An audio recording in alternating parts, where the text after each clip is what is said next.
setelah makan, Mas. Iya, Bapak.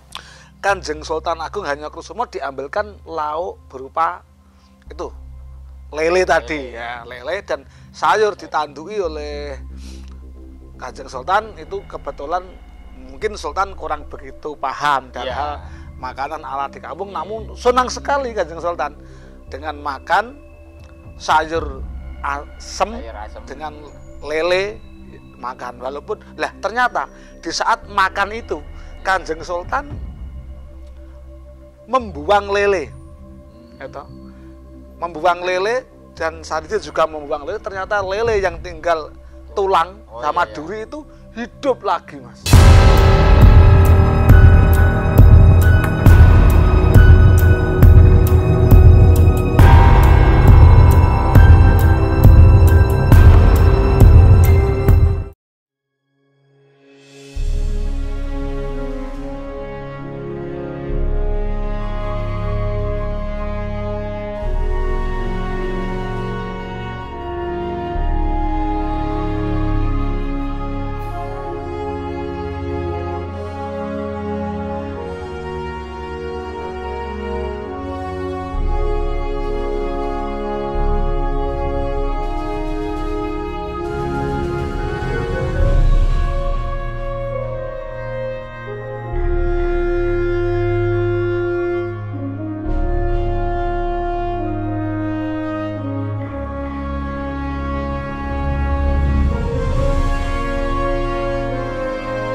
Berjumpa lagi pemirsa dalam acara Napak Tilas Budaya Nusantara. Kali ini seperti biasanya nggak sendiri, tetap ditemani oleh Bapak Sutrisno. Sugeng Rahayu, Bapak. Sugeng Rahayu, Mas Gondrong. Alhamdulillah sehat, Bapak. Ya. Nah, kali ini untuk mengobati rasa penasaran dan tidak kepercayaan, ini saya mau melontarkan sebuah pertanyaan. Semoga pertanyaan yang saya lempar ke Bapak Sutrisno ada jawabannya. Ini tentang gini, Bapak. Pertanyaan saya itu tentang adanya cerita atau kisah Sultan Agung Thani. Itu yang membuat saya bingung atau tidak percaya tentang adanya cerita-cerita itu atau kisah itu. Jadi saya minta waktunya Bapak untuk berbagi cerita tentang adanya kisah-kisah itu. Gimana, Bapak? Ya, Mas Gondrong, dan sebelum saya jawab, ya, mohon izin untuk menyapa teman-teman Napak Tilas Budaya Nusantara dan semua yang hadir di studio pada saat ini. Bapak menyampaikan salam rahayu untuk kalian semua. Semoga keselamatan menyertai. Amin ya. Mas Gondrong, ya, dari kesimpulan pertanyaan, kesimpulan yang saya sampaikan ke Mas Gondrong, berarti itu boleh dikatakan Mas Gondrong tidak percaya toh? ya. Masa sih Sultan Agung Hanyokrokusumo, Sultan yang besar di Mataram kok Thani, itu kan serasa tidak mungkin. Tidak mungkin, ya, benar. Tapi di dunia ini apa toh yang serba tidak mungkin, bahkan yang tidak mungkin bisa jadi mungkin, gitu loh ya. Tentunya saya akan menyampaikan sebuah cerita yang berdasarkan kebudayaan, karena memang background saya seorang sutradara dalam hal sandiwara. Tentu kalaupun nanti ada perbedaan dalam menyampaikan atau menceritakan tentang Sultan Agung Thani, saya pribadi minta maaf yang sebesar-besarnya. Mungkin Mas Gondrong pernah mendengar dari versi lain.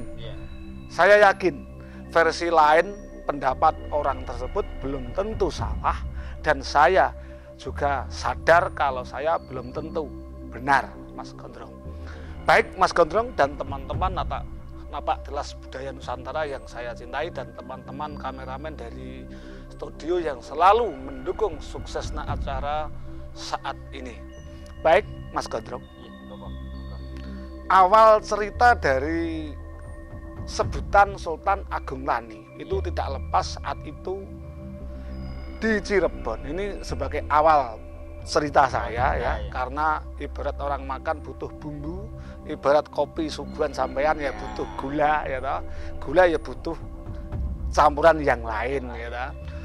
Dalam hal ini kejadian itu di Cirebon, tepatnya putri dalem Sultan Cirebon yang bernama Samsiatun sudah mempunyai anak namanya Momok Hasan Sari ya itu cucu dari Sultan Cirebon. Pakai kata momok mungkin bisa disimpulkan itu erat hubungannya dengan keluarga Saridin. Saat ditinggalkan dalam posisi masih dalam kandungan ya, terus lahirlah anak laki-laki dikasih nama Momok tadi ya toh. Dia tanya, siapa sih orang tua saya sama ibunya. Lalu ibunya minta izin sama eyangnya ya, bahwa Momok Hasan Busori menanyakan terus keberadaan orang tuanya. Lah, Sultan Cirebon jadi tidak tahu. Tidak tahunya maksudnya di mana toh tempat tinggalnya Jangkung, di mana toh tempat tinggalnya Saridin. Hanya bersifat dulu itu numpang mampir di Kesultanan Cirebon. Kebetulan Cirebon ada geger yang ditimbulkan oleh Dahyang Lelupe ya toh. Singkat cerita, Momok Hasan Busori bersikeras ingin mencari atau ingin tahu siapa orang tua. Dan dia bersumpah, apapun keadaannya, tidak peduli itu bagus atau jelek, dan si Momok akan ikhlas menerima jikalau itu kemungkinan terburuk yang terjadi.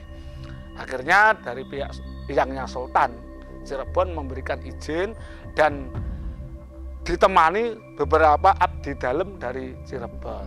Nah, akhirnya pamit menuju ke Miyono, ya toh, tepatnya di Kabupaten Pati. Sedangkan siapapun yang ikut mencari belum pernah tahu bahkan mendengar nama Pati ya baru saat itu. Nah, dalam perjalanan Mas Gondrong, dalam perjalanan itu sampailah Alas Roban. Mungkin sekarang siapa yang tidak tahu toh ke angkeran Alas Roban. Lewat Alas Roban mereka digoda dalam arti bentuk yang tidak kelihatan namun samar-samar kelihatan, samar-samar tidak. Intinya saat penampakan menghendaki nyawa dari mereka itu rombongan dari Cirebon. Nah, terjadilah perselisihan. Akhirnya Momok mungkin agak terdesak. Dari ibunya yang bernama Samsiatun tadi ingat kalau bapak Momok, bapaknya si Momok atau Saridin pernah meninggalkan berbentuk ikat kepala warna hitam. Lah, sedangkan Samsiatun sendiri kurang yakin apakah itu punya daya kekuatan atau tidak. Secara tidak sengaja ikat kepala hitam itu disabetke. Akhirnya para siluman yang menggoda itu semuanya menghilang, lalu meneruskan perjalanan. Nah, itu ringkasan perjalanan Samsiatun bersama Momok yang dari Cirebon. Tapi ini Bapak, belum perjalanan lanjut, belum dulu Bapak. Oke, terima kasih Mas Gondrong. Lanjut kan udah lega dan minum kopi. Lagi pelan, encer gitu. Ya. Monggo Bapak. Ya, terima kasih Mas Gondrong. Pas. Ini kan enak Bapak. Ngobrol santai sambil minum kopi. Terus lanjut aja. Nah, setelah perjalanan lanjut di sini Raja Siluman yang berada di Alas Roban secara bersamaan dapat laporan dari Naga Siluman. Naga Siluman itu yang diberi tugas masuk ke tubuh Retno Jinoli kakak dari Sultan Agung Hanyokrokusumo yang pernah dikalahkan Saridin. Mungkin masih ingat. Dan teman-teman Pak Kelas pasti ingat kisah tentang naga siluman yang pernah masuk di tubuh Retno Jinoli jadi wanita baulawean gitu. Mati kalau punya suami, dan akhirnya Saridin yang bisa mengobati. Naga siluman atas kekalahannya di Mataram memberikan laporan pada rajanya. Oleh rajanya sakit hati. Akhirnya dia sendiri yang turun tangan. Mengajak pasukan dari bangsa siluman untuk pergi ke Mataram. Nah, pergi ke Mataram, Mas Gadrong. Itu merupakan balas dendam. Wah, balas dendam dari niati karena dia merasa jangan sampai bangsa kita kalah dengan bangsa manusia. Nah, yang dia ketahui ya pokoknya ya Mataram. Iya. Karena permusuhan yang utama adalah Mataram. Nah, di Mataram atas perintah Raja Siluman yang berada dari Alas Roban memerintahkan prajurit-prajurit siluman untuk membuat pagebluk.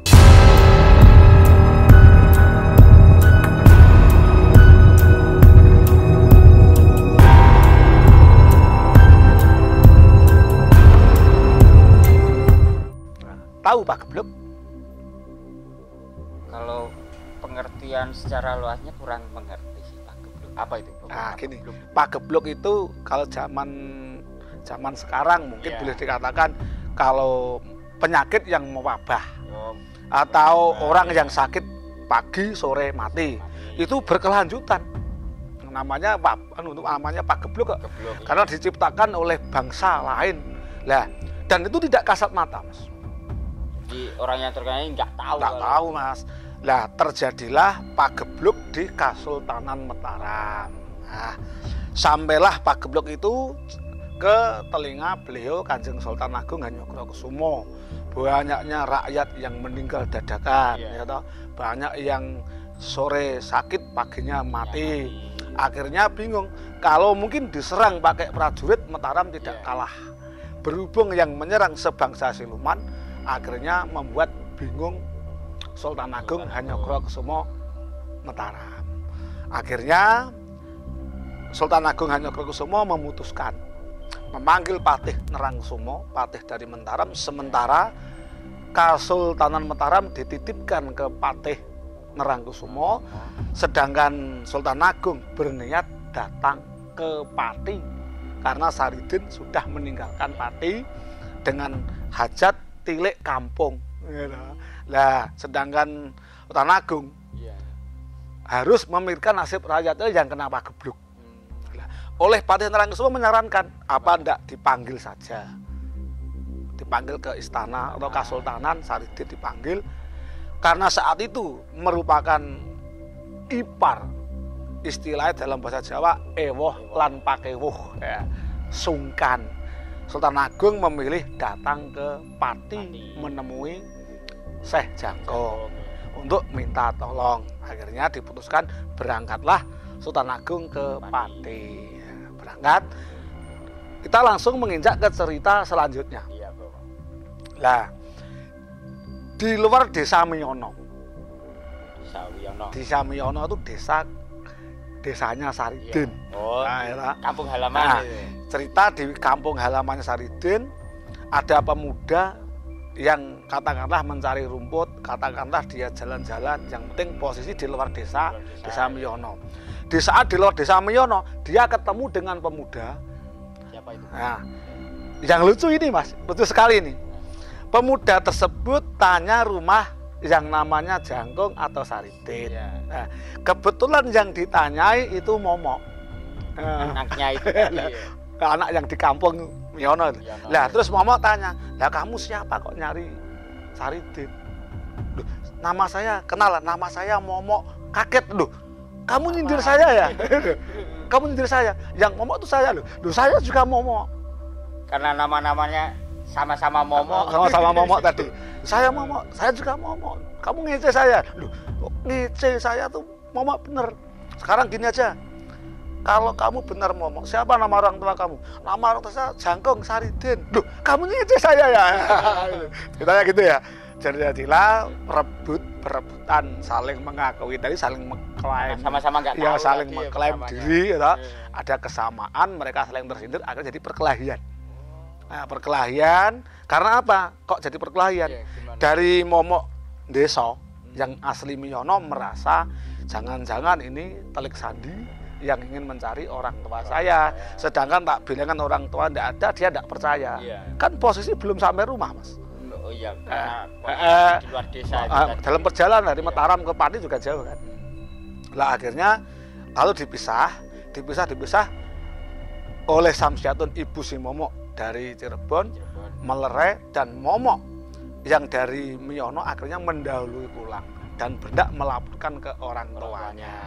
Akhirnya Momok yang dari Cirebon bersama ibunya langsung mengikuti arah pulangnya Momok tadi, kan jelas itu keluarganya, diikuti dari jauh.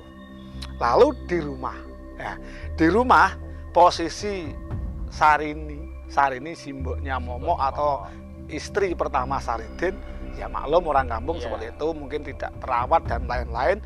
Datanglah orang yang cuantik berpakaian ala keraton bersama orang yang mibawani, dan ternyata dia pangling. Sarimi itu pangling, yang datang siapa tuh tidak tahu. Nggak tahu. Setelah ada perkenalan, dimanggak-manggake, dalam arti kan pangling, monggo ndoro. Setelah mengaku Saridin gini, mbok ya ora usah gitu. Kamu lupa saya toh. Coba dipahamkan yang benar, saya ini siapa. Nah, bapak ini siapa? Bendoro ini siapa? Masih tidak kenal.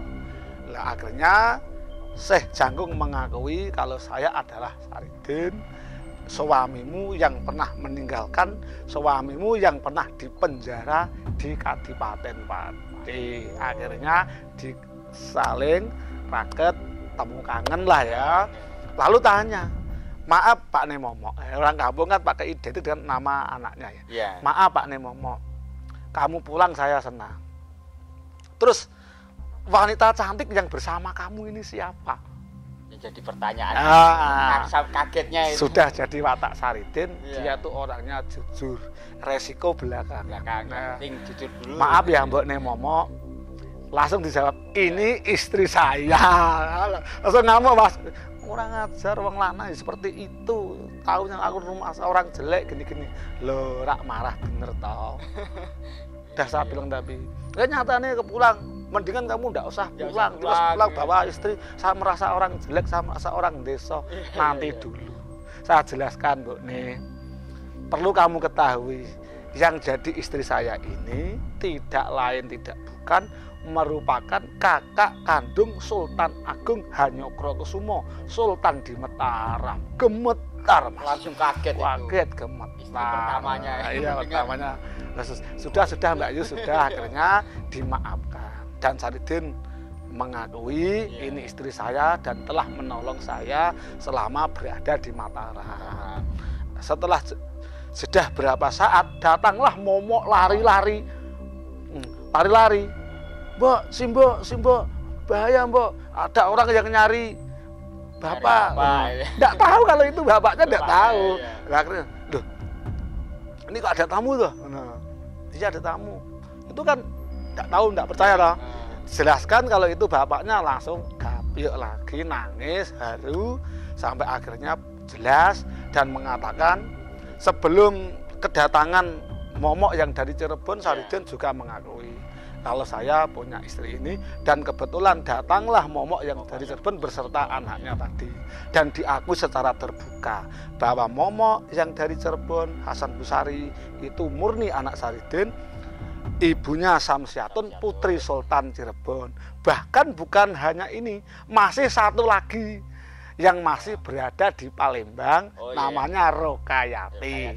Nanti mungkin kalau punya anak ya 4 mungkin istrinya. Nah, untuk akhirnya dari Saridin minta dengan sangat, sempat tanya Pak Lurah, Mbok nih, Yu Branjung udah tua. Ya sudah tua ya, sakit-sakitan biasa. Terus Pak Lurah Miyono mana? Pak, Mbok ya sudah, yang lalu biar berlalu, enggak usah. Mbok nih, saya tanya Pak Lurah tuh bukan mau saya marahi. Cuma kalau masih hidup saya mau sowan. Yang sudah biarlah sudah. Nanti kalau saya ungkit udah anak-anak tahu kisah hitam kita gitu. dari akhirnya ya masih hidup Pak, ya nanti sore-sore lah dolan ke rumah Pak Lurah gitu.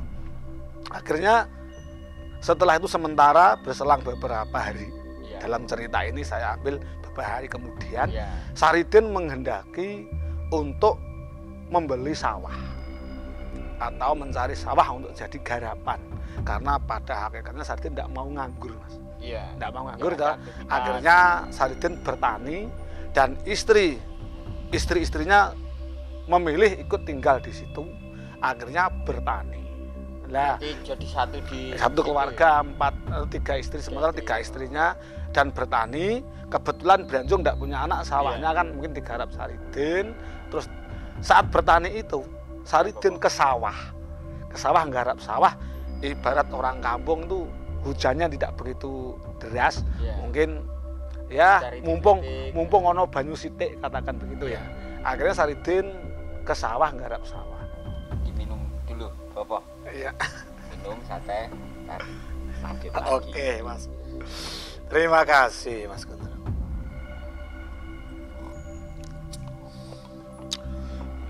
Ya, teman-teman, Napak Tilas Budaya Nusantara akan saya lanjutkan cerita tentang Sultan Agung Tani. Mas Gondrong, akhirnya tiba saatnya saya menceritakan kisah Saridin yang ada di pesawahan. Nah, di sawah Desa Miyono itu, setelah sekian tahun Saridin tidak memegang cangkul, ternyata tidak lupa akan fitrahnya sebelum jadi ipar Sultan Agung, sebelum sampai Palembang, sebelum sampai Cirebon, ternyata Saridin masih bisa bertani secara pada umumnya seperti petani yang lain, ya toh. Di situ ya sudah membuat bibit padi, dan sedangkan air sayang sekali tidak begitu menjamin. Jadi istilahnya airnya tidak begitu agung. Nah, dari Saridin, ya toh, dengan susah payah bertani memang sudah diniati. Dia hidup ala apa kadarnya sebagai petani. Nah, di saat itu datanglah istri Saridin berbarengan bersama Sultan Agung Hanyokrokusumo hingga membuat kaget Saridin. Loh, mana itu Bapak? Nyai Sultan sampai sini ya Sultan. Waduh, monggo ya Sultan, monggo. Dipersilakan. Di situ kebetulan ada semacam gubuk atau semacam untuk tempat berteduh sementara. Akhirnya duduklah Saridin bersama Sultan Agung Hanyokrokusumo dari Mataram, ya. Di saat duduk itu sambil ngobrol. Yang di situ kebetulan yang ikut ke sawah itu yang derek ke Sultan Agung tuh Sarini. Nah, Sarini itu istri yang pertama karena takut Kanjeng Sultan salah jalan, gitu. Diderek sama istri Saridin. Terus jagung sementara datanglah Momok membawa nasi bersama Yu Branjung, gitu. Istilahnya ngirim, dan ngirim itu tahu kalau Kanjeng Sultan ikut berada di sawah. Lah, makan-makanlah beliau, ya. Kanjeng Sultan Agung Hanyokrokusumo diajak dahar oleh Syekh Jangkung, ya. Saridin itu makan, ternyata apa Mas Gondrong? Gimana? Yang jadi menu hari itu. Ya, apa ini menu sejarah, bukan asal menu ya. Saat itu yang jadi menu adalah makan nasi. Ya, ada nasi jagung, nasi beras, dan sayurnya ini yang sentral. Sayur asem, lauknya lele, Mas. Sayur asem, lauknya ikan lele. Kalau saya, wah, lagi makannya di sawah, Bopo. Nyampleng ya toh. Setelah Kanjeng Sultan Agung dipersilahkan dahar, itu pun tidak mau.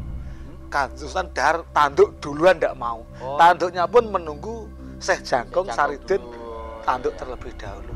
Dan oleh Syekh Jangkung tanduk satu sedikit, terus nanduki Kanjeng Sultan, baru nambah sendiri-sendiri. Itu malah adat budaya orang Jawa, ya.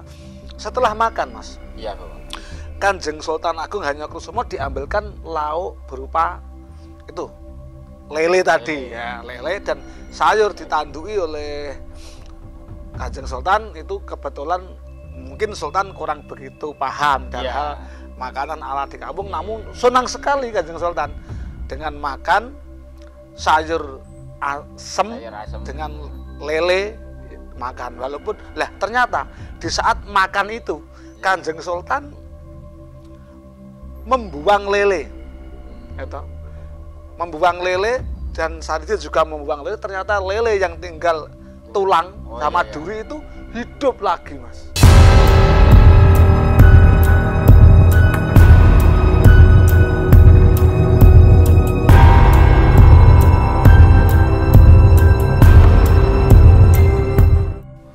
Padahal yang lele yang udah dimasak, yang udah buat lauk, tinggal tulang-tulangnya dibuang hidup lagi.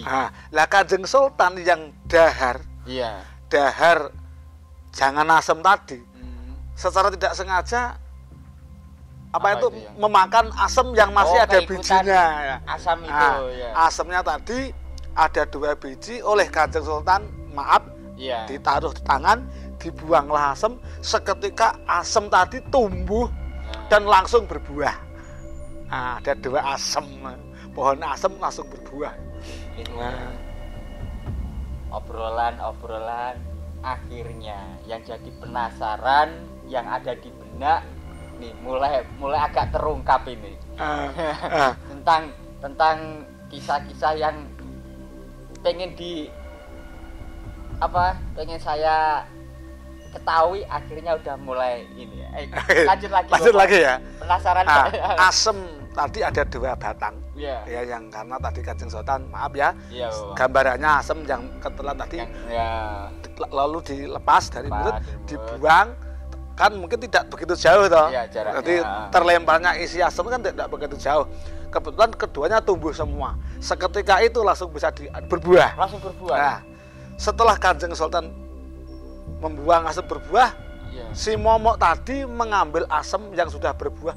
Ternyata saat dimakan, dicuil gitu ya, terasa manis, Mas. Yang asemnya. Asem kan terkenalnya kan asem. Asem ya, kecut gitu. Tapi malah manis. Kecut toh yang lumrah asem itu. Lah, asem yang manis tadi itu kalau bahasa Jawa legi. Yang satunya selumrah asem kecut biasa. Lah, asem yang terasa legi tadi, manis tadi, oleh Saridin untuk kenang-kenangan kalau itu asem yang mana ada peran seorang Sultan Agung Hanyokrokusumo, diberilah nama asem legi. Kebetulan asem itu masih ada bekas-bekasnya, tepatnya di Kayen, Kabupaten Pati. Itu masih sampai ada. Sekarang masih ada. Mungkin teman-teman napak tilas budaya Nusantara barangkali lewat Kabupaten Pati, singgah sementara, atau mungkin bisa dicek kebenarannya bahwa sisa-sisa asem itu yang erat kaitannya dengan Saridin, tentu boleh dicek kebenarannya. Saya lanjutkan, Mas Gondrong.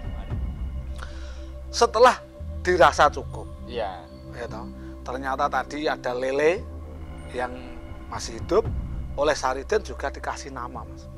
Lele yang masih hidup tadi oleh Saridin dikasih nama Truno Lele. Truno Lele. Nah, itu sebagai peninggalan pula. Namun untuk lele ikan tidak ada jejaknya, tapi kalau asem masih ada. Setelah dirasa cukup, ibarat orang kampung itu diringkesi dan itu dibawa pulang. Saridin diajak Kanjeng Sultan untuk berbicara 4 mata. Akhirnya pulanglah mereka, kecuali Kanjeng Sultan dan Syekh Jangkung. Apa yang jadi pembicaraan Sultan Agung? Dengan kesampaiannya kita ngobrol 4 mata, Kakang Saridin, saya di sini sebetulnya mau sambat. Dengan menetes air mata, Sultan Agung Hanyokrokusumo matur di depan Kakang Syekh Jangkung sambil memegang tangan. Kakang Syekh Jangkung, saya datang dari Mataram. Satu, kangen sama Kakang Syekh Jangkung dan Kang Mbok Retno Jinoli dan keluarga Kakang Syekh Jangkung. Namun begitu, isi kedatangan saya tidak lain tidak bukan mau minta tolong dan mohon maaf telah mengusik Kakang Syekh Jangkung bertani. Dalam hal ini Kakang Syekh Jangkung Mataram baru kena musibah atau pagebluk. Pagebluk yang iya. Pagebluk itu saya tidak tahu, yang penting Iya. saya yakin Kakang Syekh Jangkung pasti bisa menolong saya sebagai sultan, dan saya tidak mau dianggap sultan yang tidak bisa mengatasi permasalahan rakyatnya.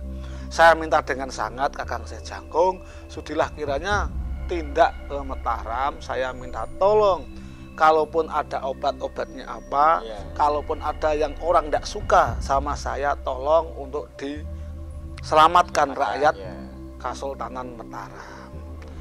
Jawaban Saridin, waduh Kanjeng Sultan, bukan maksud aku menolak. Jikalau Kanjeng Sultan kok dari kemarin matur saya disuruh sowan ke Mataram, pasti saya sowan dan saya tinggalkan garapan sawah ini. Karena bagi saya menolong Mataram itulah pekerjaan saya sendiri. Karena ribet di Kesultanan Mataram, ribet pula bagi saya, karena Sultan Agung hari ini bukan orang lain lagi melainkan ipar saya. Lah gimana Ibu lanjutan itunya? Kalaupun saya berangkat hari ini, bagaimana itu? Sedangkan kalau ditanam besok atau habis besok, mungkin air habis. Bisa juga tidak jadi tanam padi. Apa perlu saya mencari tenaga atau mungkin cari orang untuk menanam? Saya pekerjakan. Dari Kanjeng Sultan usul, Mas. Usulnya dengan menetes air mata. Sultan Agung Hanyokrokusumo matur, Kakang Syekh Jangkung, tidak usah mencari tenaga atau orang untuk menggarap sawah Kakang Syekh Jangkung. Saya tahu Kakang Syekh Jangkung bertanggung jawab terhadap keluarga. Saya minta Kakang Syekh Jangkung berangkat ke Mataram, tolong rakyat saya yang di Mataram mengenai penanaman padi, bertani di desa Miono, dan sayalah yang akan langsung menggarap sawah-sawah Kakang Syekh Jangkung. Kaget Saridin. Waduh Kanjeng Sultan, jangan Kanjeng Sultan. Sudah, ini keputusan saya Kakang Syekh Jangkung. Apapun akan saya lakukan asalkan rakyat Mataram bisa tertolong atas pagebluk yang melanda di Kesultanan Mataram. Di sisi lain, tanaman-tanaman yang hendak ditanam, saya yang akan melanjutkan sebagai petani. Saya Sultan Agung Hanyokrokusumo siap lahir dan batin bertani di desa Miono. Itulah Mas Gondrong dan teman-teman dari Napak Tilas Budaya, kisah Sultan Agung Tani, dan itu akhir dari cerita Sultan Agung Tani. Semoga teman-teman maupun Mas Dery, Mas Gondrong, kalaupun ada versi lain menceritakan hal ini, sekali lagi saya sampaikan, saya mohon maaf kalaupun ada kesalahan dalam saya menyampaikan. Saya pribadi banyak kekhilafan dan kesalahan. Kalaupun ada kesamaan atau sifatnya menyinggung atau pembingungan sejarah karena terbatasnya kemampuan saya mohon maaf yang sebesar-besarnya, Mas Gondrong. Nah, itu tadi pemirsa yang membuat saya kaget. Buat pemirsa sendiri coba bayangkan. Saya sendiri bayangkan juga dalam hati itu tersentuh. Seorang sultan, seorang yang mempunyai kedudukan yang tinggi, mau menjadi seorang petani. Nah, mungkin buat, nggak perlu saya sebutkan, buat orang-orang yang merasa nih, gunakanlah hati kalian. Tuh, saya benar-benar sampai hati mendengarnya tentang kisah ini. Tapi makasih banyak Bopo. Sama-sama Mas Gondrong. Semoga adanya sejarah ini, cerita ini itu bisa membuat kita atau saudara-saudara pemirsa yang ada dimanapun, pelajaran ini semoga bisa diambil pelajarannya. Jadi adanya informasi, adanya ini bermanfaat untuk semua. Makasih banyak Bopo atas kelonggaran waktunya. Sama-sama. Rahayu. Rahayu Mas.